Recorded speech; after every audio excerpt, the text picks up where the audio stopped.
একটি মাঝবয়সী যুবক জঙ্গলের মধ্যে একটি পরিত্যক্ত বাড়ির মেঝেতে বসে আছে। বাইরে ঝমঝমিয়ে বৃষ্টি। লোকটা মেঝেতে বসে ঠান্ডায় কাঁপছে। তার হাত পায়ে লেগে আছে রক্ত, আর ঠিক সামনে পড়ে আছে একটা লাশ। হঠাৎ দরজায় ধাক্কা। লোকটার চোখ এক পলকে চলে গেল দরজার দিকে। আবার জোরালো ধাক্কা।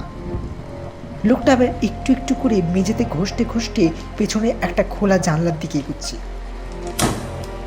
দুম করে দরজায় একটা লাথি মেরে দরজা ভেঙে ভেতরে ঢুকে পড়ল একটা ছায়া মূর্তি। ছোট ছোট পায়ে সে লোকটার দিকে এগুচ্ছে। লোকটা দৌড়ে বাড়ির পেছনের জানলা দিয়ে পালালো।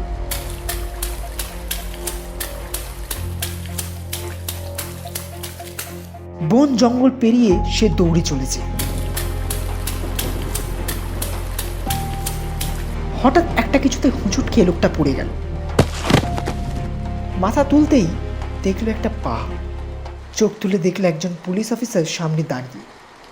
সে তার ওয়াকি টকিতে কথা বলছে। Sir, I caught him. Should I take him to SLM or custody? আমাকে ছেড়ে দাও, আমি কিছু করিনি, আমাকে যেতে দাও, আমাকে ছেড়ে দাও।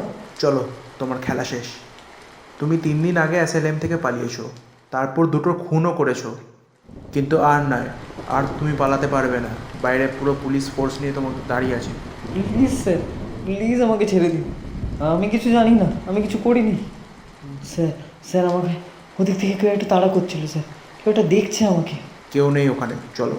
না স্যার, প্লিজ একবার দেখুন ওদিকে, আমার পেছনে কেউ একটা আছে স্যার, আমাকে কেউ তাড়া করছিল, আমি পালাচ্ছিলাম স্যার, প্লিজ দয়া করুন স্যার, আমি খুন করিনি স্যার, বিশ্বাস করুন।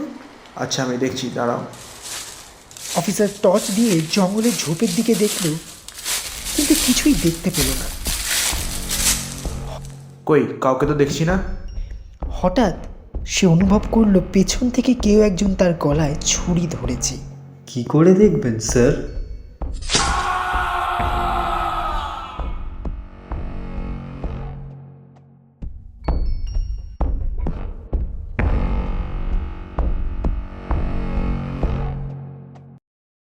আরও এরকম ছোট অডিও স্টোরি শোনার জন্য সাবস্ক্রাইব করুন আমাদের চ্যানেল কুইটজেল ফিল্মস।